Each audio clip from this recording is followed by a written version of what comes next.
উত্তরবঙ্গে 3 দিনের নির্বাচনী প্রচারের শেষ দিনে সিরাজগঞ্জের বিসিক শিল্প পার্কের সমাবেশে যোগ দিচ্ছেন বিএনপির চেয়ারম্যান তারেক রহমান। সেখানে আছেন আমাদের সহকর্মী আমিনুল ইসলাম। আরও বিস্তারিত নিয়ে তিনি আমাদের সাথে যুক্ত হচ্ছেন। আমিনুল, বিস্তারিত আপনার কাছ থেকে জানতে চাই, তারেক রহমান কি নির্বাচনী সভায় যোগ দিয়েছেন নাকি কিছুক্ষণের মধ্যে দেবেন? চেয়ারম্যান তারেক রহমান উত্তরবঙ্গের 3 দিনের নির্বাচনী প্রচারে রয়েছেন।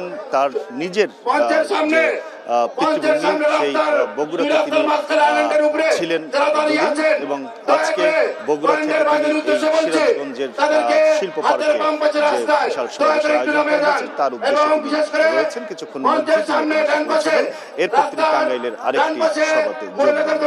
আমরা দেখেছি যে উত্তরবঙ্গের সন্তান বিএনপি চেয়ারম্যান তারেক রহমান তিনি এই নির্বাচনী যে প্রচারের কাজ শুরু করেছেন, নির্বাচন কমিশনের নিয়ম অনুযায়ী যেদিন থেকে প্রচারের শুরু হয়েছে সেদিনই তিনি সিলেট থেকে প্রচারের এই সমাবেশ শুরু করেন। তারপরে আজকে 8ম সমাবেশে তিনি যোগ দিচ্ছেন। প্রত্যেকটি সমাবেশে তিনি সেই এলাকার, বিশেষ করে বিভাগীয় শহরগুলোতে এই সমাবেশগুলো বেশি হয়েছে, আর পথের মধ্যে কয়েকটি জেলাতে এই সমাবেশ হয়েছে। তার মধ্যে সিরাজগঞ্জে এখানে এই সমাবেশটি অনুষ্ঠিত হচ্ছে। শিল্প পার্ক একটি বিশাল এরিয়া ধরে সেই জায়গাতে আমরা দেখছি ইতিমধ্যেই অনেক মানুষ এসে জড়ো হয়েছেন।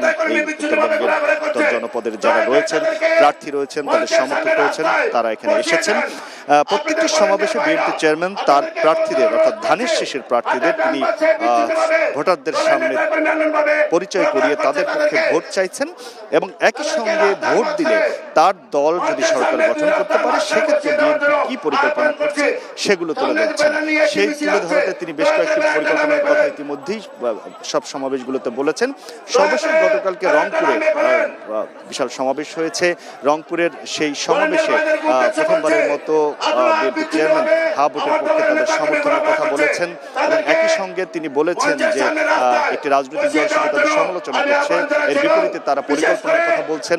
সেই বিষয়টি তুলে ধরে তিনি বলছেন যে তারা সেই পরিকল্পনাগুলো বাস্তবায়ন করতে চায় এবং সেই বাস্তবায়নের জন্য তারা 12 তারিখ যে নির্বাচন, সেই নির্বাচনে জয়ী হতে চায় জনগণের ভোটে এবং এর জন্য তিনি যে ষড়যন্ত্র আছে সেই ষড়যন্ত্রগুলোকে যেন না হতে পারে তার জন্য কিন্তু তিনি সতর্ক থাকতে বলছেন ভোটারদের। তিনি বলছেন যে ভোট সকাল থেকে ভোট কেন্দ্রে যাওয়ার জন্য এবং ভোট কেন্দ্র পাহারাদারের কথা তিনি এই বিগত যে কয়েকদিনের তার কর্মসূচি সেখানে তিনি বলছেন।